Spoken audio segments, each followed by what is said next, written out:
Welcome to our channel. నేను మీ జాకిర్ హుసేన్. అక్రమ వలసదారులపై మరోసారి ట్రంప్ కన్నెర్ర చేసినట్టు తెలుస్తోంది. సో దీని గురించి తెలుసుకుందాం. మరికొద్ది రోజుల్లో 1,00,000 మందికి పైగా మన ఇండియాకి తిరిగి వచ్చేసినట్టు కూడా తెలుస్తుంది. సో ఈ రెండింటి గురించి తెలుసుకునే ప్రయత్నం చేద్దాం. ప్రస్తుతం మనతోటి సీనియర్ జర్నలిస్ట్ జగదేవ్ గారు ఉన్నారు. వెల్కమ్ చెప్పేద్దాం. Hi sir. హలో అండి. అయితే మరికొద్ది రోజుల్లో 1,00,000 మందిగా ఇంకా పైగా ఇండియాకి రాబోతున్నట్టుగా తెలుస్తుంది. ఇందులో ఎంతవరకు నిజం ఉందంటారు? ఇది ట్రంప్ ఏదైతే ప్రమాణ స్వీకారం చేసినప్పటి నుంచి కూడా ప్రవాస భారతీయులందరికీ, అంటే ముఖ్యంగా అమెరికాలో ఉండే భారతీయులకి కొంచెం టెన్షన్ స్టార్ట్ అయిందని చెప్పాలి.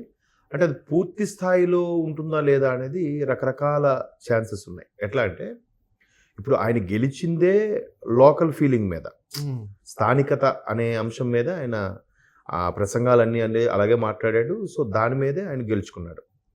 అయితే ఎవరైతే ముందు నుంచి వెళ్ళి గ్రీన్ కార్డు ఉండి పర్మనెంట్ కార్డు ఉన్న వాళ్ళు ఉన్నారో అమెరికా సిటిజన్షిప్తో, వాళ్ళకి టెన్షన్ లేదు. బట్ గత లాస్ట్ 5-10 ఇయర్స్గా వెళ్ళిన వాళ్ళు అక్కడ ఏదో ఇన్ఫ్లుయెన్స్ ఉపయోగించో, లేదంటే కంపెనీలో మంచి పొజిషన్కి వెళ్ళో, కంపెనీ ద్వారా అప్లై చేసుకొని కార్డు పొందిన వాళ్ళు ఉన్నారు. సో అట్లా వెళ్ళిన వాళ్ళకి ముందు H1B వీసా అనేది ఇస్తారు. సో అట్లా వెళ్ళి అలా జాబు అక్కడ ముందు ఏం చేస్తారంటే, అంటే నాకు తెలిసిన సమాచారం అని చెప్తాను, భారతదేశంలో ఉన్న కంపెనీ ద్వారా డెప్యుటేషన్ మీదో లేదంటే ప్రాజెక్ట్ వర్క్ కోసమో ఇంకేదో ఉందో అక్కడికి పంపిస్తారు. అక్కడికి వెళ్ళిన తర్వాత ఇదేదో బాగుంది, జీతము అంతా ఒక క్లయింట్ వర్క్ చేయడం వల్ల కొంతమందికి అయితే అక్కడ క్లయింట్ శాలరీ ఇస్తుంది, ఇక్కడ ఈ కంపెనీ అయితే పంపించింది కంపెనీ కూడా శాలరీ ఇస్తుంది. అట్లా ఉండి కొంతమంది వచ్చేస్తుంటారు.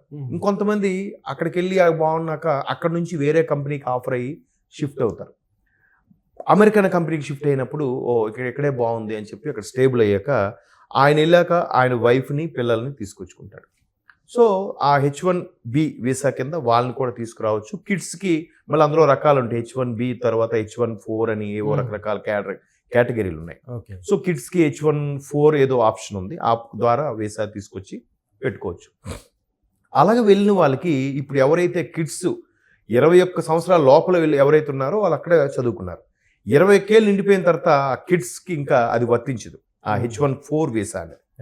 సో అప్పుడు వాళ్ళు మళ్ళీ వీసాకి అప్లై చేసుకుంటే మినిమం 2 years పడుతుందంట.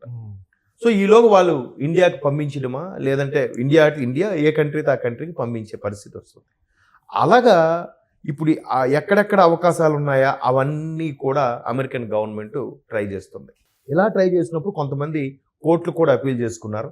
అపీల్ చేసుకుంటే కోర్టులు ఇట్లా ఎవరెవరైతే వర్క్ పర్మిట్ మీద వచ్చి తర్వాత వాళ్ళ ఫ్యామిలీని కూడా తీసుకొచ్చుకొని పర్మనెంట్గా చేసుకున్నారో, అక్కడ పిల్లలకు విషయం వచ్చేసరికి ఎవరైతే 21 సంవత్సరాలు దాటి ఉన్నారో వాళ్ళకి కోర్టు మాత్రం పర్మిషన్ ఇవ్వట్లేదు. కాకపోతే కొన్నిటికి ఉంది. ఇప్పుడు ఆ దేశంలో పుట్టిన వాళ్ళకి ఖచ్చితంగా ఆ అమెరికన్ సిటిజన్షిప్ అనేది వర్తిస్తుంది. ఆల్రెడీ వైఫ్ అండ్ హస్బెండ్ వెళ్ళారు, అక్కడే కిడ్స్ పుట్టారు అనుకోండి, వాళ్ళకి టెన్షన్ లేదు.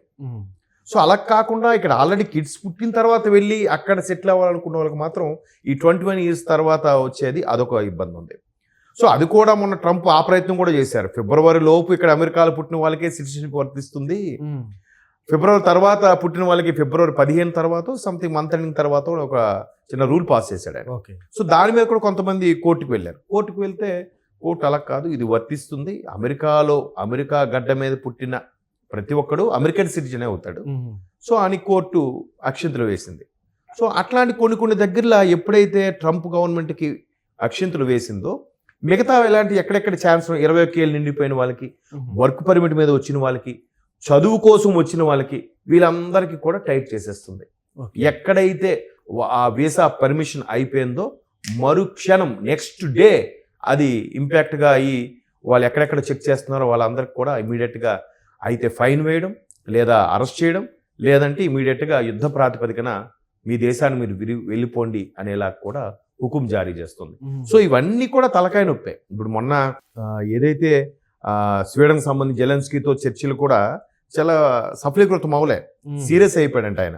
ఆ తర్వాత వెంటనే చైనా మీద సుంకం, ఆ స్వీడన్ మీద సుంకం, తర్వాత భారతీయుల మీద కూడా సుంకము, భారతదేశం మీద కొన్ని రకాల ఎగుమతుల మీద దిగుమతుల మీద సుంకం విధించడానికి కూడా ట్రంప్ డిసైడ్ అవుతుంది. అంటే అన్ని విధాలుగా కూడా, అంటే ఎక్కడ వాళ్ళ పెత్తనం పోతుందో అనే భయంకి ఇప్పుడు భారతదేశానికి అమెరికాకి ఎప్పుడు పోటీగా ఉండే దేశాలు అంటే భారతదేశం ఎప్పుడు ఉంటుంది. ఎందుకంటే విశ్వగురువుగా అవతరిస్తున్న నేపథ్యంలో ప్రధానమంత్రి నరేంద్ర మోదీ గారు అయిన తర్వాత మరి కాస్త దీని మీద ఫోకస్ ఎక్కువైంది. భారతదేశం అన్ని దేశాలతో, ప్రపంచ దేశాలతో సయోధ్యగా సఖ్యతగా ఉండడం, ఈవెన్ ఐక్యరాజ్య సమితి కూడా శాశ్వత సభ్యత్వం కోసం మిగతా దేశాలు, చాలా దేశాలు సపోర్ట్ ఇవ్వడం భారతదేశానికి. ఇట్లాంటి అన్ని నేపథ్యంలో భారతదేశం మనకు పోటీ వస్తుంది. పైగా ప్రపంచంలోనే అత్యధిక యువత ఉన్న దేశం కూడా భారతదేశమే. చైనా మనం దాటేసాం జనాభాలో, బట్ చైనా మనంత జనాభా ఉన్నప్పటికీ చైనాలో వృద్ధుల సంఖ్య ఎక్కువ ఉందంట యూత్ సంఖ్య కన్నా. సో ప్రపంచానికి యూత్ ని ఎక్కువగా సప్లై చేసేది భారతదేశమే. మార్కెట్ కూడా భారతదేశ మార్కెటే పెద్దది. సో అందుకు భారత్తో డీల్ చేయాలంటే చాలా జాగ్రత్తగా డీల్ చేయాలని ఇట్లాంటివన్నీ పెడుతున్నారు. ఇప్పటికే అమెరికాలో ఉండే సుమారుగా 32-33 కోట్ల జనాభాలో ఒక 55 లక్షల వరకు భారతీయులు ఉన్నారు. ఈ 55 లక్షల్లో 12-13 లక్షల మంది తెలుగు వాళ్ళే ఉన్నారండి. 12-13 లక్షల వరకు తెలుగు వాళ్ళు ఉన్నారు. అంటే చూడండి ఎంత మన వాళ్ళు.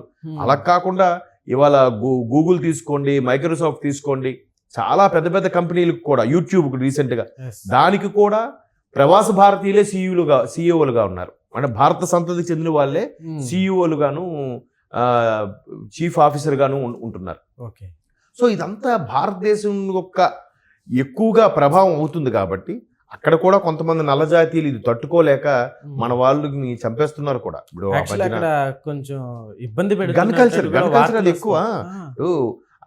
ఆ మధ్యన నిజామాబాద్లో ఎవరో మెడికల్ షాప్ పెట్టుకున్న అతను, ఆయన చనిపోయాడు. తర్వాత కేరళకు చెందిన ఒక స్టూడెంట్ని చంపేశారు. తర్వాత బెంగళూరుకు సంబంధించిన ఒక అమ్మాయిని చంపేశారు. అంటే ఈ చంపడానికి కారకమైనది కూడా నల్లజాతీయులే. వాళ్ళు వేరే జాతుల యొక్క గొప్పతనాన్ని, పెత్తనాన్ని తట్టుకోలేరు. ఎవరైనా అంతే కదా. ఇది ఎక్కడి నుంచి వచ్చి మన మీద అజమాయిషి మనతో పాటు సమానంగా ఇది చేస్తున్నాడేంట్రా అని. అది కాక భారతీయులకి ఇంకొక పెద్ద అడ్వాంటేజా డిసడ్వాంటేజా నాకు తెలియదు, కానీ మన వాళ్ళు పావలాయిస్తా ఉంటే రూపాయి వర్క్ చేస్తారు. వాళ్ళు అలా కాదు. ఈవెన్ ప్లంబర్ కానీ, ఎలక్ట్రీషియన్ కానీ, ఎనీ టెక్నీషియన్ కానీ ఎవరు కూడా శని ఆదివారాలు వస్తే వర్క్ చేయరు వాళ్ళు. మనకు అలా కాదు కదా, 24/7. మన దగ్గర చాలా వరకు కొన్ని కంపెనీలు సర్వీస్ సెక్టార్లో 24/7 వారానికి 6 రోజులు పనిచేసే, 7 రోజులు పనిచేసే వాళ్ళు కూడా ఉన్నారు. ఒక్కొక్కరికి మండే వీక్ ఆఫ్, ఒక్కొక్కరు ట్యూస్డే వీక్ ఆఫ్, అలా కూడా చేస్తాయి. ఇప్పుడు ఫార్మా ఫీల్డ్లో కానీ, సర్వీస్ సెక్టార్లో కానీ చూస్తే. సో భారతీయులు ఇలా చేయడం వల్ల అరే ఇక్కడ ఉన్న వాళ్ళకైతే ఎక్కువ ఇవ్వాలి, అవర్లీ బేస్డ్ ఇవ్వాలి, వీళ్ళకి అలా కాదు. డైలీ వేజెస్ ఇచ్చిన రూపాయి, అక్కడ అమెరికానికి రూపాయి ఇస్తే మనకి పావలా ఇస్తే చాలు, కష్టపడి పని చేస్తారు. అది కూడా స్థానికంగా ఉండే అమెరికా వాడికి కొద్దిగా ఇబ్బంది కలుగుతుంది కదా. అంటే అన్ని సెక్టార్లో కాదు, కొన్ని సెక్టార్లో నేను చెప్పాను. సో ఇట్లాంటివన్నీ కూడా దృష్టిలో పెట్టుకొని వాళ్ళు డైరెక్ట్గా ఇవి చెప్పలేక చేయలేక ఇట్లా 21 ఇయర్స్ అయిపోయిన పిల్లలు ఉండకూడదు, చదువు మీద వచ్చిన వాళ్ళు ఉండకూడదు, ఈ డెప్యుటేషన్ మీద, ఆఫీస్ పని మీద వచ్చిన వాళ్ళు ఉండకూడదు, ఇట్లాంటివన్నీ పెడుతున్నారు. ఆ రెస్ట్రిక్షన్స్ అన్ని ఒక్కొక్కటిగా పెంచుతున్నారు. లగ్గానే అయితే వాళ్ళు ఖచ్చితంగా 1,00,000 మంది వరకు ఇబ్బంది పడతారు అంటున్నా, కానీ 1,00,000 కాకపోయినా ఈజీగా 20,000-30,000 మందినే ఇబ్బంది పడతారు. మిగతా వాళ్ళందరూ వాళ్ళ ఇన్ఫ్లుయెన్స్ వాడుకోను ఎలాగో ఒకలాగా వాళ్ళు గ్రీన్ కార్డో లేదంటే ఇంకేదో లోకల్ ఇన్ఫ్లుయెన్స్ అది చేసుకొని మొత్తానికి చేస్తారు. కొంతమంది త్రూ కంపెనీ ద్వారా కూడా అమెరికన్ గవర్నమెంట్కి అప్రోచ్ అవుతారు. అలాంటి వాళ్ళు సేఫ్ జోన్. కానీ మిగతా 1,00,000 కాదు, కానీ ఈజీగా ఒక 20,000-30,000 మంది భారతీయులు అయితే సఫర్ అవుతారు. ఎస్పెషల్లీ 21 ఇయర్స్ క్రాస్ అయిన కిడ్స్ ఈ వర్క్ పెర్మిట్ కాకుండా చదువుకోవడానికి వెళ్ళి కొంతమంది సీక్రెట్ గా జాబ్స్ చేస్తూ ఉంటారు. అటువంటి వాళ్ళు పార్ట్ టైం, అటువంటి వాళ్ళకి ఖచ్చితంగా ఇబ్బంది కలిగే అవకాశాలు అయితే ఉన్నాయి. మరి ట్రంప్ అన్ని పిచ్చి పిచ్చిగా చేస్తున్నాడు కాబట్టి ఏం జరుగుతుందో చెప్పలేము. Okay sir, thank you. Thanks.